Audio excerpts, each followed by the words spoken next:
Hello students, welcome to Preet classes. Students, mobile की over heating होने की वजह से ना जो ये वीडियो है ये ऑटोमेटिकली कट हो रही थी। तो देखिए स्टूडेंट्स, ये प्रॉब्लम बार बार मुझे आ रही है, तो आई होप कि आपका इस चीज के ऊपर कोई इफेक्ट नहीं पड़ना चाहिए।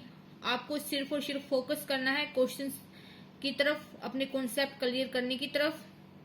क्योंकि चाहे क्वेश्चंस एक वीडियो में कंप्लीट, चाहे मैं 2-4 क्वेश्चंस एक वीडियो में कंप्लीट कराऊं या अलग अलग से 2-3 वीडियो में कंप्लीट कराऊं, आपको सिर्फ समझना, आपको ये ध्यान नहीं देना कि एक वीडियो में हुआ है 2 वीडियो में हुआ। ओके, तो आपका सिर्फ टारगेट होना चाहिए क्वेश्चन समझने से, चाहे वो कितनी भी वीडियो में हो। और मेरी उम्मीद है मैं आपको 100% दूंगी, एक एक क्वेश्चन कराऊंगी, ठीक है।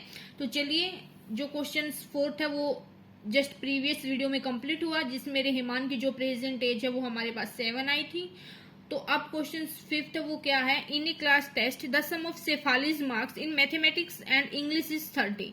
कोई सेफाली है, क्लास में एक टेस्ट होता है, तो जो सेफाली है उसके नंबर मैथ और इंग्लिश में 30 बनते हैं। दोनों जो इंग्लिश और जो मैथ का है ना, जो मैथ और इंग्लिश सब्जेक्ट है, उन दोनों के नंबर्स को मिलाते हैं ना, तो उस टाइम पे उसके पास 30 होते हैं, ठीक है।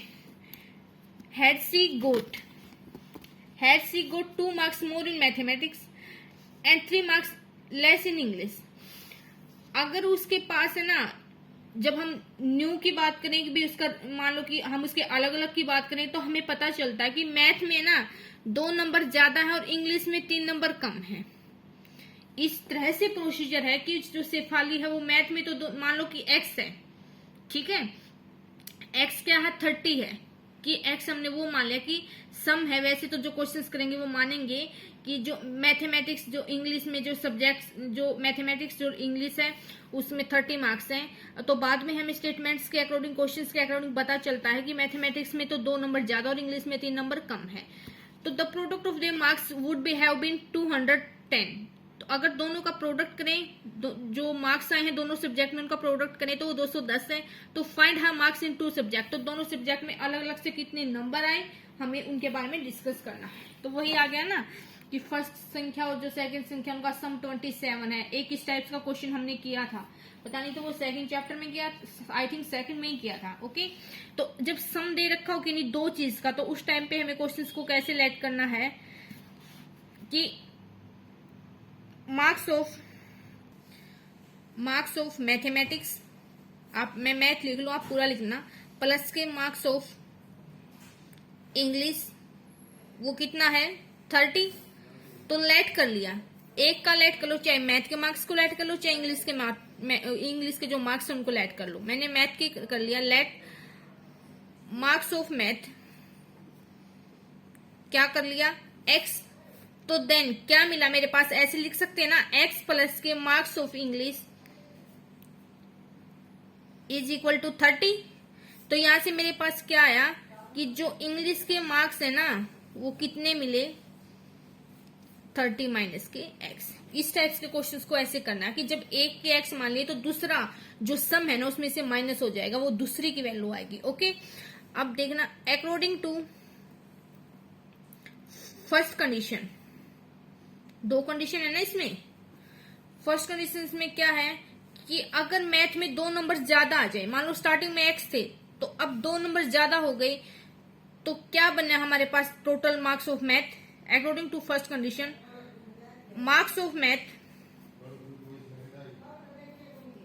x प्लस के 2, and according to second condition लिख लो या सीधा लिख लो, एंड मार्क्स ऑफ इंग्लिश कितने हो जाएंगे, इंग्लिश के मार्क्स 30 माइनस के x थे, लेकिन अब की बार क्या है 3। अब देखना, वहां पे 2 ज्यादा थे मैथ में, तो यहाँ इंग्लिश में 3 कम है, तो यहाँ पे क्या आ गया, and marks of English is पहले तो 30 माइनस के x थे और अब 3 और कम आ गई, तो टोटल कितना बन गया 27 माइनस के x। अब अकॉर्डिंग टू सेकंड कंडीशन कि दोनों का प्रोडक्ट दे रखा है, मतलब कि जो एक कंडीशंस आई है ना, ये वाली और ये वाली, इन दोनों का प्रोडक्ट दे रखा है कितना 210। x प्लस के 2 इन 2 में 27 माइनस के x इज इक्वल टू 210।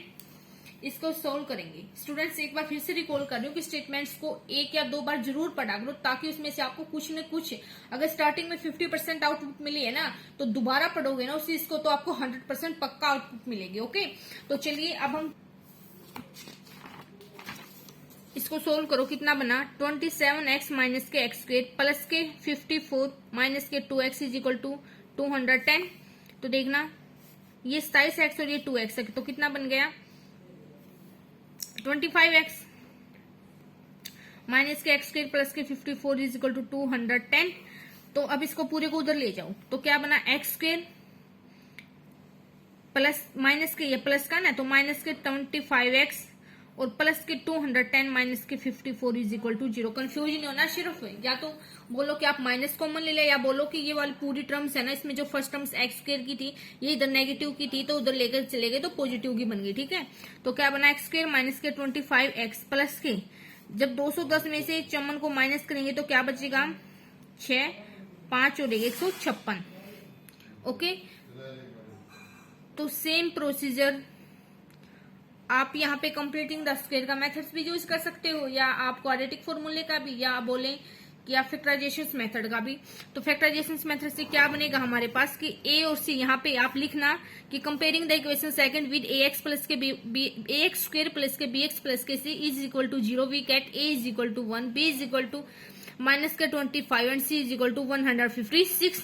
तो हमें ऐसी दो वैल्यू चाहिए जिनका प्रोडक्ट है वो a और c के इक्वल आना चाहिए। a और c का प्रोडक्ट है या जो गुना है वो कितनी 156, और जो ये यहाँ पे क्या है प्लस है ना, तो दोनों को प्लस करेंगे तो 25 के इक्वल आना चाहिए। ओके, तो देखना एक बार,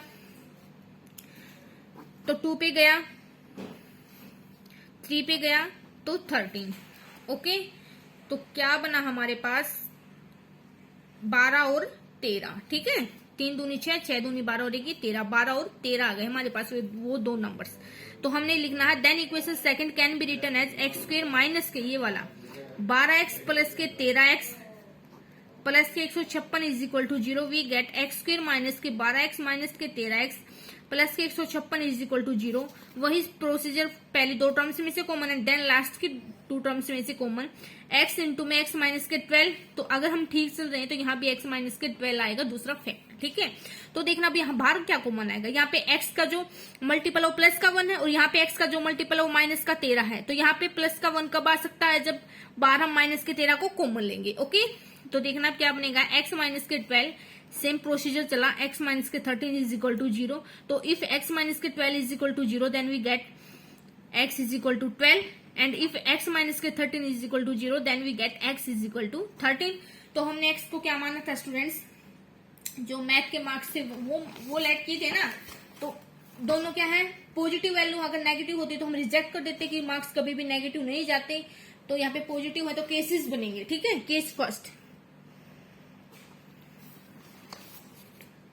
इफ मार्क्स ऑफ मैथ जब 13 है तो देन मार्क्स ऑफ इंग्लिश क्या हो जाएंगे, 30 में से 13 को हम माइनस करेंगे, तो उस टाइम पे हमारे पास क्या आएगा स्टूडेंट्स, हमारे पास आएगा 17।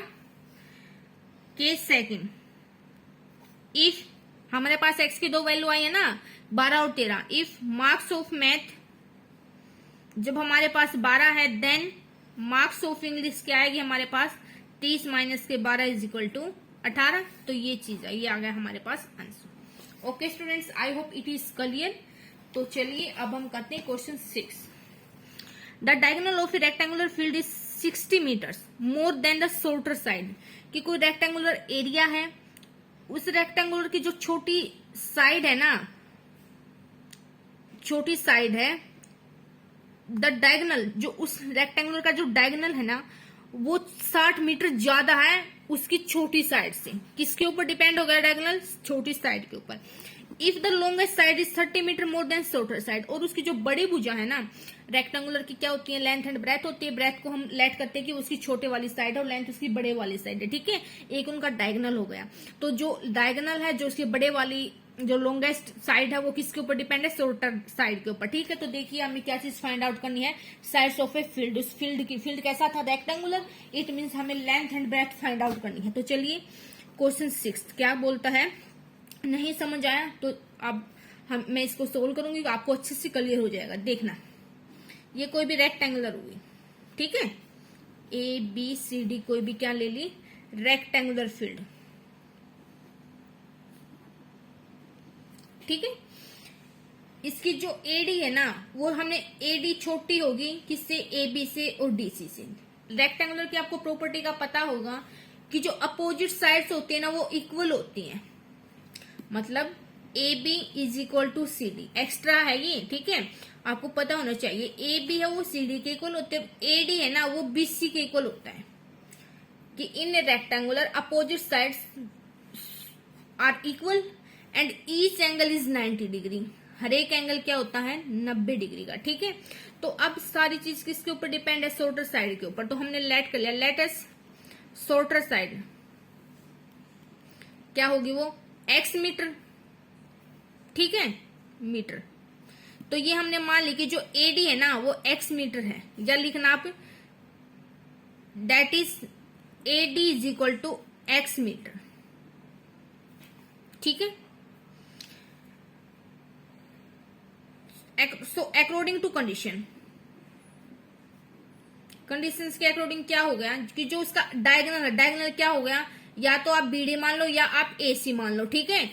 क्योंकि अगर एडी एक्स मीटर है तो इट मीन्स बीसी भी एक्स मीटर है, ठीक है। तो देखना, हमने मान लिया कि इसका डायगोनल हमने बीडी ले लिया, ठीक है। तो अकॉर्डिंग टू कंडीशंस जो डायगोनल है वो क्या हो जाएगा, डायगोनल क्या ले लिया मैंने बीडी, ठीक है। वो क्या हो गया कि जो उसकी छोटे वाली साइड है ना उससे 60 मीटर ज्यादा है तो प्लस कितना 60 किस में ऐड होगा, उसकी छोटे वाली साइड में, ओके। वो कितना होगा, इतने मीटर। ये वाला इतना एक्स्ट्रा है, कंफ्यूज नहीं होना प्लीज, डोंट कंफ्यूज, ठीक है। ये एक्स्ट्रा है सिर्फ आपकी नॉलेज के लिए, ओके। अब अगेन क्या है कि जो उसके लॉन्गेस्ट साइड है ना, लॉन्गेस्ट साइड ए बी मान ली, वो क्या है 30 मीटर ज्यादा किससे, शॉर्टर साइड से। अगेन लॉन्गेस्ट साइड क्या हो गई, दैट इज ए बी, क्या हो गई, एक्स प्लस के 30 मीटर, ठीक है। तो अब क्या दे रखा इसने, चलिए अब बता रखा कि find the sides of the field की साइड्स बतानी है। तो देखना, जो ए डी बी है ना वो क्या बन गई, एक राइट एंगल ट्रायंगल बन गई, क्योंकि इसमें जो एंगल ए है वो कितने का है, 90 डिग्री का। तो ए 90 डिग्री का, तो उसके सामने वाली क्या बन गई, हाइपोटेन्यूज, जिसको करंट बोलते हैं। और ये ए बी को चाहे आप बेस ले लो या हाइट ले लो, और जो ए डी है वो क्या होगी, एक को आपने बेस ले लिया तो दूसरा उसका क्या हो गया, एल्टीट्यूड बोलो या हाइट बोलो, ओके।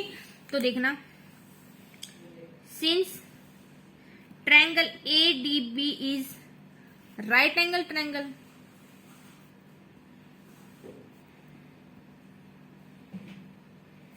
सो यूजिंग पाइथागोरस प्रमेय। राइट एंगल ट्रायंगल में तो आगे पीछे पाइथागोरस प्रमेय यूज होती है। पाइथागोरस थ्योरम क्या कहती है कि कर्ण का स्क्वायर मतलब कि बीडी का square is equal to A B का स्क्वायर प्लस के एडी का स्क्वायर, ए बी का स्क्वायर प्लस के एडी का स्क्वायर। तो देखना, वैल्यू पुट कर दो। बीडी की वैल्यू क्या है, एक्स प्लस के 6, और ए बी डी की वैल्यू जो होती एक्स प्लस के 60 उसका होल स्क्वायर, और ए बी की थी एक्स प्लस के 30 फिर उसका होल स्क्वायर प्लस के एक्स स्क्वायर। कुछ नहीं किया, सिंपली वैल्यू पुट की है। अब इनके स्क्वायर को खोल दो, यूजिंग ए प्लस बी का whole square, A square plus के बी स्क्वायर प्लस के 2ab, then we get x square plus के, देखना स्टूडेंट्स, तो हमने यहाँ पे a प्लस बी का होल स्क्वायर लगाया, तो a की 2 प्लस b की 2, 60 का स्क्वायर 36 होता है, प्लस 2ab 120x, तो इधर भी लगाए प्लस बी का होल स्क्वायर, तो a की 2 प्लस के 30 का स्क्वायर 900 होता है, प्लस के 60x क्योंकि 2ab है, प्लस के x स्क्वायर, ठीक है। तो अब हमने सिर्फ कुछ नहीं किया, इसको एडजस्ट कर लिया, एक साइड ले आए, ठीक है, चाहे इसको इधर ले आओ या इसको इधर ले आओ, ये वाला इधर पॉजिटिव है तो इधर नेगेटिव है, कैंसिल हो गया, ठीक है। तो अब सोल्व करने के बाद जब आप सोल्व करोगे तो आपको मिलेगा एक्स स्क्वायर माइनस के 60x माइनस के 25 इज इक्वल टू 0। तो आप करोगे कि कंपेयरिंग द इक्वेशन फर्स्ट, इसको सेकंड मान लो आप, विद ax स्क्वायर प्लस के bx प्लस के c is equal to 0, we get a is equal to 1, b is equal to minus के 60 and c is equal to minus के 2700, ठीक है। तो अब बाय फैक्टराइजेशन मेथड हमने क्या यूज किया, फैक्टराइजेशन मेथड। देखना स्टूडेंट्स, तो हमने फैक्टराइजेशन मेथड का यूज किया, तो हमें ऐसे दो नंबर्स चाहिए जिनका जो प्रोडक्ट है वो ए और सी के इक्वल आना चाहिए। ए और सी का प्रोडक्ट कितना है 2700, ठीक है, और यहाँ पे माइनस का साइन है, तो इट मीन्स उन बड़े वाले नंबर्स में से छोटे वाले नंबर को माइनस करेंगे तो किसके इक्वल आना चाहिए 60 के। तो जब हमने 2700 के प्राइम फैक्टर्स किए तो हमारे पास 30 और 90 वो दो फैक्टर्स मिले, ठीक है, तो इसलिए हमने इक्वेशन सेकंड माना था। उसको कैसे लिखेंगे कि then equation second can be written as, ये चीजें आपको लिखनी है कि एक्स स्क्वायर माइनस के 90x माइनस के 30x माइनस के 2700 इज इक्वल टू 0। तो अब इस माइनस को अंदर लेके गए तो क्या बचा, एक्स स्क्वायर माइनस के 90x और माइनस माइनस प्लस के 30x माइनस के 2700 इज इक्वल टू 0। तो वही प्रोसीजर, पहले दो टर्म्स में से कॉमन एंड देन लास्ट की टू टर्म्स में से कॉमन। पहले दो टर्म्स में क्या कॉमन आया x, तो अंदर क्या बचा x माइनस के 90, और यहाँ पे अगर हम ठीक चल रहे हैं तो यहाँ पे x माइनस के 90 कॉमन आएगा। अब रह गई इसकी बात, ये कॉमन कहाँ कैसे लिया, इस x का मल्टीपल कितना प्लस के 1 और यहाँ पे x का मल्टीपल कितना है प्लस के 30, तो 30 तो ठीक है, तो यहाँ पे वही प्रोसीजर की x प्लस के 30 इंटू एक्स माइनस के 90। तो same concept, if x plus के 30 जीरो के इक्वल है तो देन x की वैल्यू माइनस के 30, और अगर x माइनस के 90 की वैल्यू जीरो है तो देन x की वैल्यू कितनी आ गई 90। तो अब देखना x माइनस के 30 नहीं हो सकता क्योंकि x क्या है साइड है, तो साइड कभी भी नेगेटिव नहीं होती, तो इसलिए x की वैल्यू कितनी आई 90, और x था क्या शॉर्टर साइड थी किसकी रेक्टेंगुलर फील्ड की, तो कितनी आई 90 मीटर, ठीक है। तो इसलिए लॉन्गर साइड क्या गई कि लॉन्गर साइड है वो शॉर्टर साइड से 30 ज्यादा थी, तो 90 में 30 ऐड किए तो 120 मीटर आई। हमें यही तो चीज निकालनी थी, शॉर्टर साइड और लॉन्गर साइड, ठीक है। तो ये हमारे पास क्या गया answer. For watching my complete video students, if you like my video please share, subscribe and like. Thank you students.